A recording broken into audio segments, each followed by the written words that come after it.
Have you ever been confused by a popular idea of breaking the rules in art? Or a more extreme version of it, there are no rules in art. We hear those phrases constantly in today's traditional art world. But what if our understanding of rules is fundamentally flawed? I'm Elena Roche. In 1997, I graduated from Moscow College of Applied Art and Design. While there, I was trained in the Russian academic art method. My teachers were the students of the 19th century Russian masters who developed that method, and thus the unbroken chain of knowledge and mastery passed from the 19th century into today. Upon graduation, I received the title Master Artist. I have been an artist, painter, and teacher my entire adult life. Allow me to take you on an eye-opening journey into a mind of a master artist. I will guide you step by step, rule by rule. My goal is that by the end of this journey, you will no longer be confused. You will not feel that the rules impede your creativity, but liberate you to be creative. Don't forget to like this video, share it with someone, subscribe to this channel, support me on Patreon, visit my website, and buy a painting. Let's begin. Let's take our first step. I hope we agree that at the heart of all systems, including art creation, are underlying principles or rules. They not only justify their existence, but are essential for maintaining the harmony and intelligibility of that system. When we understand why these rules exist and believe in the necessity for a flourishing existence, we are left with one clear choice: to follow them voluntarily without feeling forced. Consider any functioning system. Each component has its place and purpose. Remove one, and the harmony of the system is disrupted, potentially leading to collapse and chaos. When a perceived rule breaking leads to positive intended results, it's not truly breaking a rule. It's often the discovery of a deeper principle or a new understanding of how art functions. For example, if you break a traditional rule about color mixing and stumble upon a new technique that creates stunning, intentional effects, you haven't broken the rule. You have simply discovered a deeper principle of how colors interact to achieve a specific purpose. The 20th century saw the rise of break the rules culture, with revolution becoming a celebrated concept. While political revolutions disrupted political systems and borders, art revolutions of that era disrupted a harmonious traditional system of art creation, the one that was built and refined over millennia by the masters. This system, though robust and effective, was deemed oppressive and impeding creativity. The spirit of rebellion championed unimpeded freedom. As laborers and peasants overthrew their masters, the art world labeled the masters of fine art and the rules oppressive and impeding individuals' creativity. Today, over a century later, we find ourselves in a state of chaos. Many, even traditional artists, grapple with the deeply entrenched idea that they must break rules to be creative. With good intentions but insufficient foresight, they teach students to first learn the rules, then break them. A logical impossibility, like trying to eat your cake and have it too. Many who seek to restore the harmony of the traditional art system, the one that produced the great masters, still cling to the very ideas that dismantled it. While contemporary traditional artists still cling to the idea of breaking the rules, the masters and I agree that nothing could be further from the truth. And nothing makes master artists turn in their graves more than this notion. The truth is, rules are everywhere and we need them. The universe itself functions according to rules. We call them the laws of physics. But what about those rules that impede my artistic creativity, you might say? Am I not free to break them? You have free will, you can do whatever you want. However, you must accept the consequences of your actions. If you identify with traditional art world, by definition, you are accepting their guiding principles and rules. If you then, for years, go and break those rules or ignore them, don't be surprised that after all those years, you get nowhere. No recognition, no awards, poor sales, if any. For a traditional young artist, understanding this is crucial. Every group or club have their internal guidelines. In the traditional art world, those guidelines were developed over millennia, a profound span of time, longer than most great empires combined. And all of that time was dedicated to fine-tuning and perfecting those guiding principles to help the future generations create even better, greater artwork. If you are looking to the masters and aspiring to be a master yourself, then logically the only way forward is to follow in their footsteps. Learn the rules, understand their purpose through and through, and then use those rules purposefully. The great masters created the artwork with a specific purpose. Therefore, your artwork should have purpose. The rules then serve that purpose. Some rules don't apply because they don't serve the purpose, but they're not broken. Other rules are emphasized, some minimized, but always to serve the purpose of a particular artwork. Allow me to illustrate what I mean on a few examples. Edouard Manet, Luncheon on the Grass. This work is frequently presented as an artist breaking art rules. Manet used a large-scale canvas, which traditionally was reserved for epic, spiritual, or mythological scenes. He used it for an earthly contemporary subject. This wasn't breaking a rule in the sense of violating an artistic principle, but rather he took and turned the convention upside down. He disrupted what public expected. This size of a canvas was supposed to carry a big, grand narrative.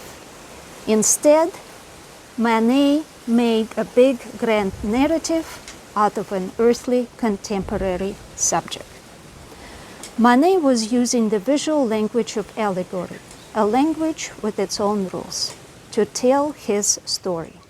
This man's lunch was the nude woman, washed and presented like fruit. The basic art rules of anatomy, proportion, and perspective are applied correctly. While his brushwork might appear unfinished, or I would like to call it sloppy, compared to academic expectations of the time, there was no strict rule against this particular brushwork. Here's for comparison and truly academic artwork of the time. This is who Manet would have been compared to. You can see that the aesthetics of the design are very fine, that the treatment of flesh tones is excellent, and even the small details in the plants are very well taken care of artistically, but they don't scream at you and don't demand attention. Compare that to the plants you see in Manet's painting, and it starts to look rather sloppy. Maybe that was one of the reasons that the public could not accept this work at the time. They had someone with way higher skill and aesthetics to compare it to. The academic tradition of the time simply expected a greater effort when it came to the finish of the artwork. This was often expressed through smoother brushwork. Since majority of Manet's painting adhere to academic principles, the result felt like an unfinished academic work. The public was outraged for various reasons, and the painting failed to sell for years. Let's take a look at another example, Georges Seurat, A Sunday Afternoon on the Island of La Grande Jatte. Some art experts claim that Seurat broke the rules of landscape composition by not having a focal point, and he placed that one figure of the female with the red umbrella in the dead center. If you are an aspiring landscape painter and you believe this, you will probably be confused for a long time. Many masterful landscape paintings successfully operate without a single dominant focal point. Yet critics often label this as a breaking the rules artwork, instead of understanding and explaining what it truly is. A very dynamic composition, akin to a symphony. It is based on rhythm rather than focal point. It has strong perspective, horizon or eye level, vanishing point that draws us in. In addition, it has rhythm created by the verticals, the diagonals, the curvatures, and the horizontals. Everything is tied together by that one figure nearly in the center. I once had my award-winning landscape painting criticized by an artist for not having a focal point. This art critic didn't know the painting had won a major award, but in their mind, I had broken a rule. This illustrates the chaos. Today's traditional art world simultaneously accepts the idea of breaking rules, while some artists criticize each other for breaking them. They fail to see the connection between rules, purpose, and narrative. The rule of focal point applies to certain narratives in paintings. If your painting's narrative doesn't support focusing on one object, then the rule simply doesn't apply, like trying to put a sail on a car. My painting won an award because the judge understood that distinction. When a rule doesn't apply, it is not the same as breaking it or having no rules at all. If we take a look at Manet's painting again, we can see that the purpose of it was to tell a story, male to female interaction at the time in French society. Maybe it was wishing to have that kind of interaction. Maybe it was already the current interaction. It doesn't really matter. What we are focusing here is the purpose of the work. So therefore, he used the basket with spilling out fruit and bread positioned on the dress of the young woman, and it suggests that she spilled out of that dress like the food spilled out of that basket. And therefore, she is definitely being treated more like a yummy, tasty object, especially because her body is just so prominently showing. If you look at this artwork from the distance, you will see that the spotlight is on her. She is the brightest dominant figure in the composition. The men are almost blending with the background, as if they are part of this wooded countryside. You can see that to Manet, how he painted the trees, the background, the surroundings was not important. But to the public at the time, it was important. Seurat had a different purpose, to capture a busy, happy summertime scene, Parisians recreating in a park and enjoying life. No one needs a focal point here. The narrative is about many people. So the focus is not needed to be on any one or two things. Just like when you go into any public city park on a busy summer day, your eye will bounce from person to person, thing to thing. Focal point rule simply doesn't apply here. A different rule is used. Large abstracted color fields of shadow, sunny grass, water, and tree canopy are rhythmically interrupted by a lot of vertically oriented shapes of people's bodies and tree trunks. Some diagonals, some curvatures, and some horizontals. The bridge in the distance ties everything together, and the tree canopy above it helps us stay within the painting, circulating around. But what about that figure in the so-called dead center? Is it really in the dead center? I don't think so.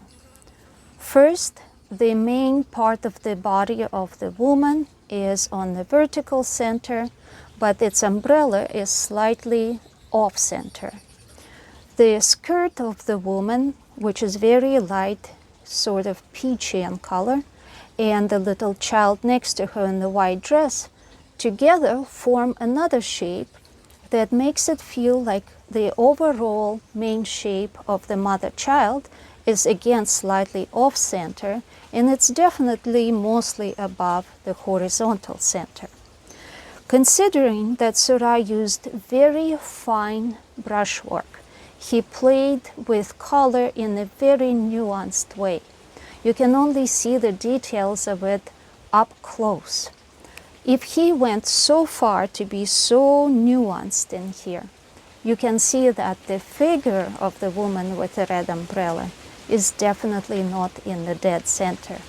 It is in a very nuanced way placed nearly on center. Seurat himself called his work scientific, and that means rules. Considering the amount of nuances in this particular work, to call the figure of the woman in the dead center is an over-the-top simplification. But Manet and Seurat are fairly recent, pretty much modern artists. How they thought and how they perceived the world around them is a bit close to how we see it today. How about we go a little bit further back in history and take a look at Caravaggio? Only because very often his work is used to prove the point that even artists way back then were breaking the rules. And when I look at Caravaggio's work, I say, I'm sorry, but I cannot tell you what rules were broken here, because I don't see any broken rules. What I see is very masterful use of light and shadow effects. Caravaggio had a purpose. He was portraying a sacred subject matter, in this case, John the Baptist. What he did is he emphasized the light so much and de-emphasized what was going on in the shadows to the degree to where reflections that should have been there on the side of the shadow, let's say in the legs, are gone. You practically don't see any, hardly at all. And again, this isn't breaking rules. This is actually using the rules exactly to portray the most important part of what he is working on, the narrative. St. John the Baptist is being lit up by this godly light, and what's going on in the shadows is not important. In fact, if the shadows had too much detail going on, it would take away from the light. But it's the light that tells us exactly the pose and the expression of the body and face of John the Baptist. The most important rules of portraying sacred subject matter, such as John the Baptist, are followed. He's scantily clothed. That's the usual with John the Baptist. He is in the wilderness. Yes, that's how it was. He has camel hair cloak. It's present in this painting. He has a staff with a cross on top. That's the usual attributes of John the Baptist. So, light and shadow effects only amplify his divinity and sainthood. However, another artist, in this case Rodin, who sculpted John the Baptist, did break the sacred art rules. Instead of using the usual attributes of John the Baptist, he portrayed them in his birthday suit. That is completely in the nude. If we didn't know that the sculpture was titled John the Baptist, we would have no clue who this is. And that is not how sacred art rules and that tradition work. But Rodin was a failed monk. He did not live a very pious, chaste Christian lifestyle, and therefore we can understand how the sacred art rules weren't important to him anymore. The purpose of this sculpture was to capture a very strong in character, nude male figure. Rodin was focusing on obeying the rules of anatomy and proportion. He was making the sculpture larger than life on purpose so that no one could question that he somehow made a mold of a man and poured it, as happened to his earlier sculpture. And therefore, he achieved that purpose. We can't say that he broke the sacred art rules here, because the sculpture never intended to go into a church or any kind of Christian setting display. Therefore, John the Baptist is mere name. So, in conclusion, if you identify with traditional art world, forget about breaking the rules, forget about denying their existence. The main rule to remember is learn the rules, understand their purpose, and then use them purposefully. Your artwork will start improving in no time. Not only it will be showing greater skill, but it will become more meaningful and powerful in no time.